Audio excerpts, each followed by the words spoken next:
Assalamualaikum warahmatullahi wabarakatuh. Kembali lagi bersama aku Nada Nurmaludia. Nah, di sini aku ingin menjawab beberapa pertanyaan dari kalian. Kemarin aku udah membuat Q&A di Instagram ya, seputar tentang Sitotatiska.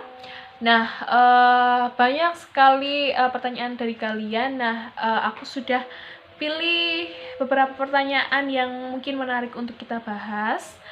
Nah, sebelum kita masuk ke pertanyaan, sebaiknya aku menjelaskan apa itu sitotatiska. Nah, sitostatiska sendiri itu adalah komponen seluler atau otot yang mampu menghambat pertumbuhan sel. Nah, biasanya sitostatiska sendiri itu sering disebut sebagai obat anti kanker. Sifatnya sitostatiska sendiri itu sangat keras ya, dan memiliki efek samping yang berbahaya bagi tubuh kita. Bahayanya itu mulai dari karsogenik, mutagenik, yang terakhir yaitu teratogenik. Untuk istilah karsogenik sendiri itu adalah sel kanker, kemudian mutagenik itu timbul sel abnormal ya, neoplasma atau tumor. Kemudian teratogenik itu bahaya bagi ibu hamil. Nah, ke sesi pertanyaan aja ya langsung. Ini ada pertanyaan, obat sitostatiska itu mesti kan macam-macam ya Kak. Nah, jenis-jenisnya itu apa aja sih? Nah, untuk jenis obat sitostatika sendiri itu ada beberapa golongan ya. Nah, untuk yang pertama itu ada golongan alkylating agent. Ada mecloretamin, kemudian ada cyclositphosmid, kemudian ada juga ifosfamid. Nah, kemudian golongan antimetabolik. Ini ada juga beberapa obat, diantaranya sitositosin arabinosid, kemudian ada mercaptopurine, kemudian ada juga metotrexat. Nah, untuk golongan plant alkaloid itu ada antibiotik, kemudian ada vincristin, kemudian ada juga vinblastin. Untuk golongan hormon itu ada enzimes, kemudian nitrosource, kemudian ada agent lain itu ada hidrosyure.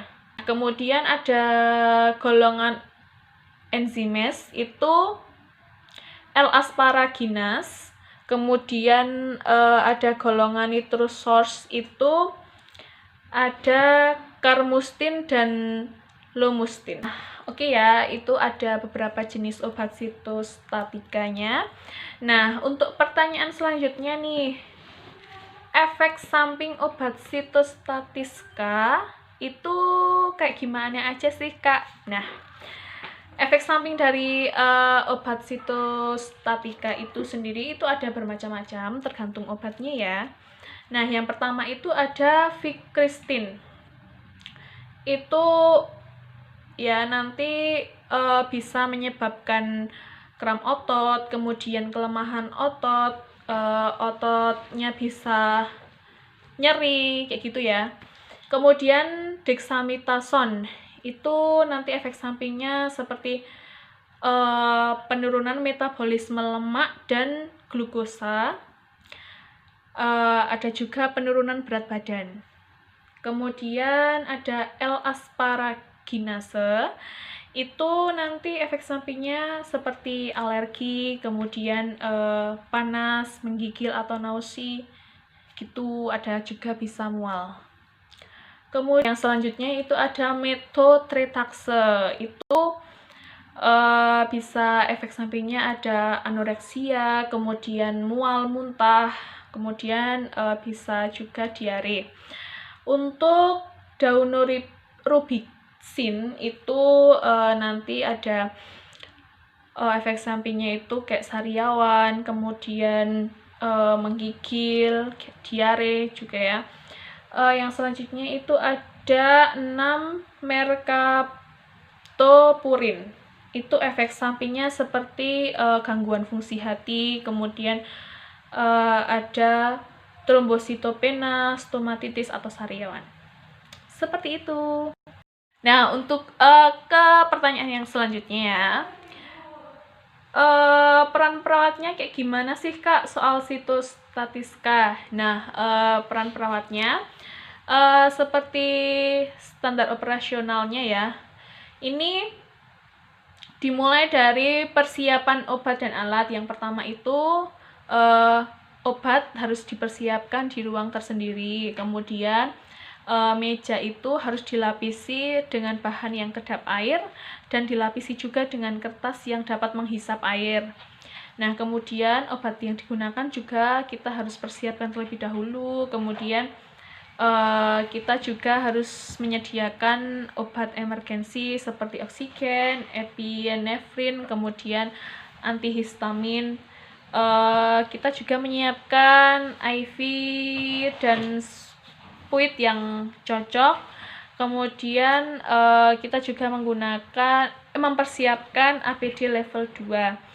Nah, kemudian alatnya yang harus dipersiapkan yaitu yang pertama ada obat sitostatika, kemudian ada cairan NaCl, kemudian fluid 5 cc dan 10 cc juga.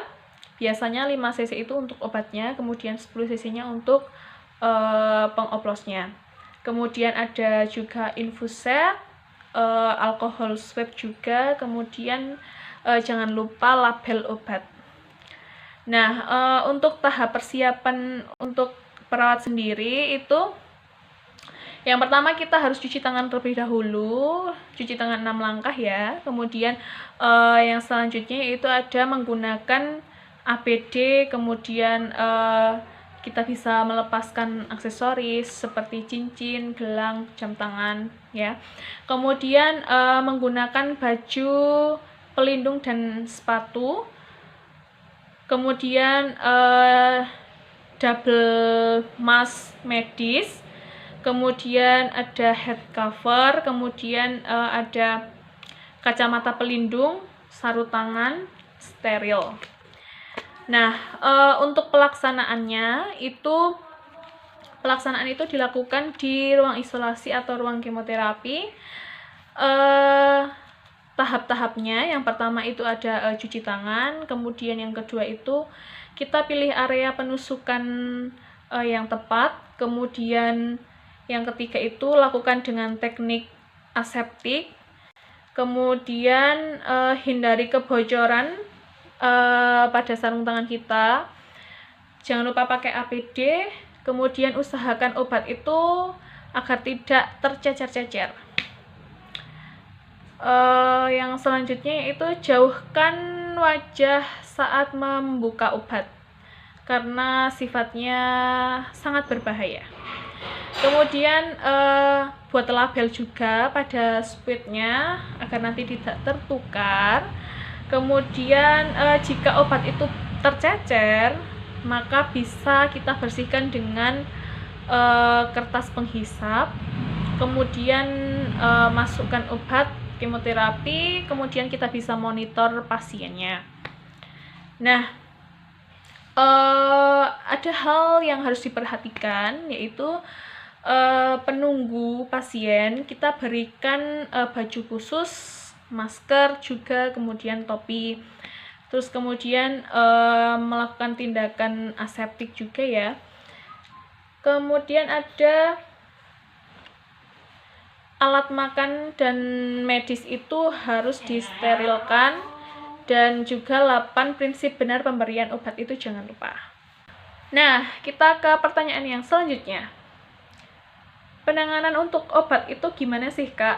Nah, kita bisa dilihat dari beberapa efeknya, efek sampingnya. Mungkin yang pertama itu kita lihat dari efek samping kelemahan.